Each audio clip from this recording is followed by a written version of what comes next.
Hey, it's Jody Demling with Cardinal Authority. Rika, she has such a unique game. She does so many things right. When she's playing like she did today, it seems like her confidence just continues to grow as the year goes on. But she brings something that you kind of don't have, a different kind of a game, doesn't she? No, she does. And for Rick, to be honest with you, Jody, it's exactly what you said. It's all about her confidence. I keep telling her, I believe in her more than she believes in herself. She's got a very, very high basketball IQ. She's not the fastest on the floor, but she knows how to change pace. She knows how to use her body. That layup she makes getting to the other side of the rim on three was a big time take. And she's able to shield the defender off and still flip it up with enough English on it to get it to go in. And then defensively, there were one or two possessions she got switched up on Cardosa and did a great job of not allowing her to get the rebound. Now, Reek did not get it, but she made sure that Cardosa did not. Hey, Jeff, Tyler Griever from WHAS 11. I know we hold Dana to a higher standard, and you always expect her to be dropping probably somewhere in the 20s or scoring consistently. What does it say about the team these past two games that they've kind of been able to pick up when she hasn't exactly been on with her shooting stroke and dropping the usual 20 that we're expecting from her? Well, I've said it from day one. I mean, Dana can take games over. In these past two games, she hasn't shot the ball as well as she normally does. But today she gets 3 assists and one turnover, and then the rest of them stepped up and played big. We've got a very good team. I know some of us at our ACC network might not agree with that because they say it's Dana and then a bunch of scrubs. But, that's where they're wrong. That's where they don't know enough about our team to be able to realize we've got a good team. So when Dana does and play well, we're still able to win. There are just games when she takes over it that she can dominate a game. And when she's on, it's pretty darn impressive. Jeff, she seemed today – I thought yesterday when you took her out for a couple minutes, she maybe have gotten a little frustrated yesterday. And made a couple of bad passes. She seemed like today, even though she wasn't shooting it, she was Dana, like we all know, where she's going to get it and not get frustrated. Did you talk with her at all after yesterday?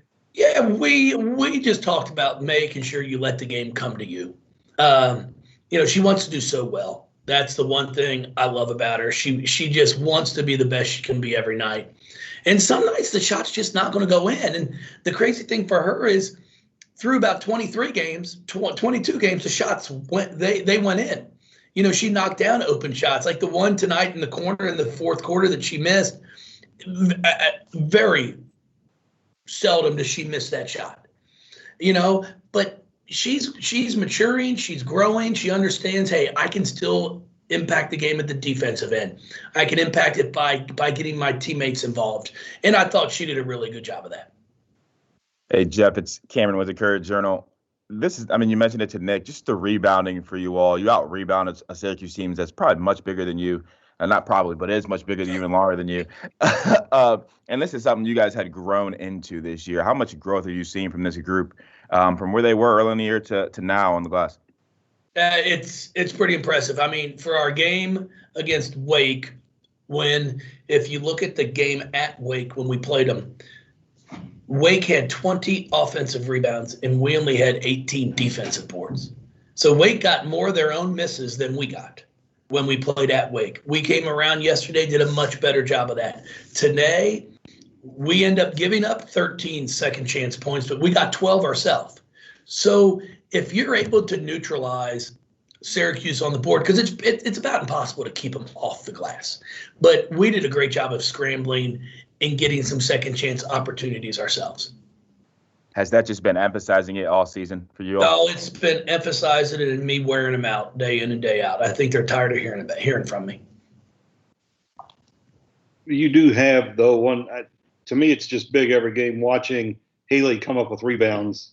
You don't have to look at her and say she's going to get 6 or 7, and Mikasa finds rebounds, and how they just have a nose for it. is pretty impressive. That's a big part of it, I guess. No, it's a desire. Rebounding is hard. Rebounding is effort. Sure, it takes some talent. I mean, you can't be a stiff and try to go out there and think you're going to get 7-8 rebounds. But you got to have a nose for the ball. You've got to be willing to embrace contact, because when you're going for it, somebody else is going for it too. And Mikasa and Haley just are fearless. And they come up with big plays. Like, I think Mikasa threw the one pass to Kiana late in the second half that she took a three and really didn't hit much with the backboard, but Mikasa sprinted for the rebound and gets the O board and stick back. I mean, those are plays that are daggers. When you're trying to come back and all of a sudden something like that happens, it's deflating because you just got outworked. How positive is it that you can go back through this tournament at any point after tonight or after tomorrow night and find just about something every player on this team has done that's really good heading into the NCAA tournament? I mean, that you need 10, 11 people to win it all usually, and you've got 10 or 11 who are doing some good things right now. Yeah, we really do. I mean, it's fun to watch them come off the bench and produce the way they have been, and then it's given me more confidence. I've got more confidence in them to put them in the game because they're doing things right, especially with a scouting report. I'm not telling them they got to score. It's like you don't have to go out there and score, but you've got to be able to not hurt us at the defensive end. Even Romani tonight, she went 0 for 4, but she comes up with 3 boards. She drew 2 fouls. And then has an assist and only one turnover. So even though she didn't score, I thought she played a really, really good game and gave us some big minutes when Olivia and Elizabeth Dixon are on the bench. Jeff, you kind of mentioned it there when Olivia and Liz were in foul trouble early. No matter who you play, whether it's NC State or Georgia Tech, they have talented posts inside. How important it'll be for both Liz and Olivia to stay out of foul trouble tomorrow. No, it's going to be really important. We're going to have to do a great job of trying to make whichever team we play, Kubai or Kunane, catch the ball outside the paint, not right in their comfort zone. We've got to make them score over us and not around us. So both of those teams have very talented post players and very good guards. So it's going to be a battle. We're going to have to play really, really well. And I know that, and our kids are also aware of that. But we're able to do it. I mean, when we played State at our place, it's a 5-point game going into the fourth quarter. So we've got to go back, look at that, see the things we did well, see the things we did bad, and then we've got to make some adjustments. Coach, address that a little bit more. What do you think you need to do better or differently to beat a team like NC State that did beat you on your home floor? Well, NC State or Tech, we've got to do a good job of boxing out. We have to limit them to one shot. Both teams like to drive the basketball. Our guards are going to have to do a really good job of staying between their man and the basket, because we can't always come over with our post to help. That's the thing. In the past 2 games, our posts have gotten into some foul trouble because our guards have gotten beat, and now they get stuck rotating over to try to help them. I got to get our guards to really, really dial it up tomorrow, and whoever we play, keep people in front of them. Did you talk at all about the NC State game before this tournament started? No. I mean, I've got too much respect for Wake Forest, and then once we found out we won that, then we knew we were playing Syracuse. There's no way I was even going to worry about anybody else, because our league is way better than what people think it is. So I've got that much respect for what Jen has done at Wake, what Q's done at Syracuse. Again, both of those teams are going to be in the NCAA tournament. And how do you see yourself, like you talked about defending Kunane? What's going to be the key there other than keeping her out of the block as much as possible?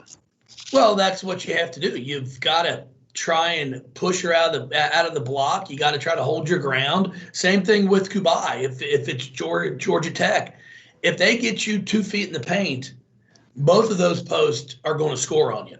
So we got to do everything we can to stop it. I thought, Ramani Parker took a huge charge on Cardoso in the first half by stepping over and saying you're not getting where you want to get, and she ran her over. Those are the plays we're going to have to make tomorrow.